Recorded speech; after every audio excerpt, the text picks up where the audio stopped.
Ya, pemirsa, kita jumpa lagi di segmen Inspirasi Ramadan, dan kali ini kita akan berbincang bersama tokoh kita, seorang ustadz yaitu Ahmad Hadi Wibawa, yang kita lebih kenal ini dengan panggilan A Hadi. Assalamualaikum Ustadz. Waalaikumsalam warahmatullahi wabarakatuh. Nah, ini kalau setiap bulan Ramadan datang, gimana sih perasaannya untuk setiap menyambut bulan Ramadan?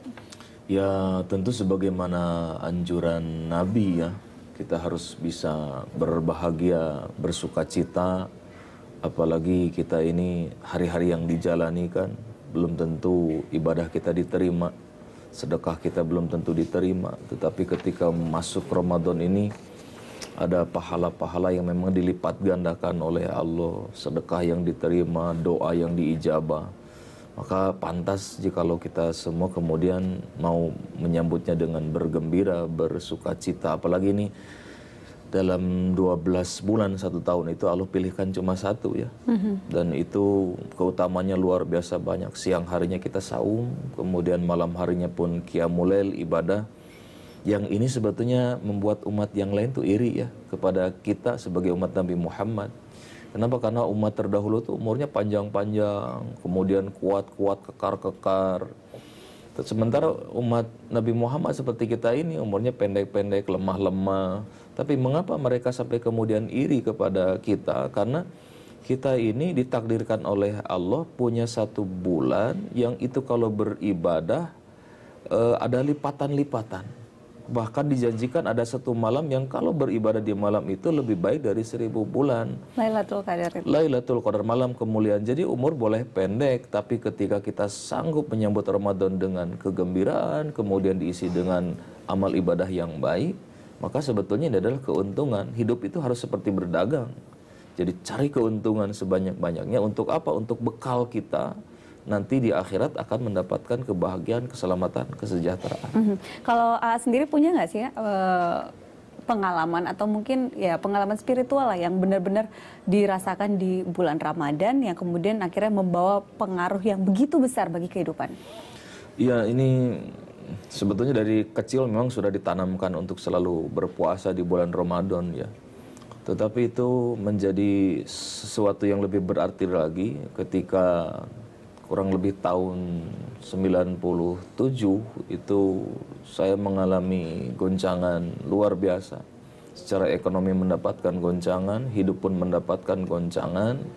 Saat itu pun kemudian ibadah mulai keteteran, bahkan tarawih sempat ditinggal karena dianggap sebagai sunnah.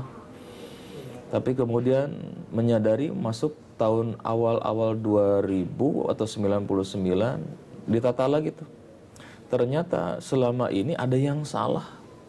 Jadi ibadah yang selama ini kita laksanakan umumnya adalah ritual mengikuti perjalanan orang tua dulu. Atau apa kata teman, kata ustadz. Misalnya apa itu? Misalkan begini, saya nyuruh tarawih ya. Berapa rakaat? Nah, 11. Ya sudah, saya laksanakan 11 rakaat. Tapi tidak memahami maksudnya apa ya. Saya tujuan 11 rakaat ini apa? Sedekah ya. Tujuan sedekah ini apa? Nah, tujuan itu yang tidak pernah saya kejar. Ketika tahun 2099 masuk, kemudian saya menyadari ternyata ini mungkin tatanan ekonomi hancur, hidup hancur, mungkin ini ada yang salah dengan saya. Oh, ternyata ibadah selama ini mengejar ritual, mengejar capek sudah supaya dipuji oleh orang tua, mendapatkan tambahan THR dan seterusnya. Dan orang-orang seperti ini kalau ibadahnya hanya sekedar mengejar ritual, lupa dengan sesuatu yang lebih bernilai dari itu. Apa? Rasa syukur. Dan banyak di antara kita sibuk dengan ritual ibadah, termasuk ritual saum Ramadan, ritual membaca Quran, tapi lupa esensi syukur itu sendiri. Contoh kita membaca Quran. Pernahkah kita membaca Quran 2 ayat kemudian berhenti dulu? Ya Allah, terima kasih ini mata bisa melihat.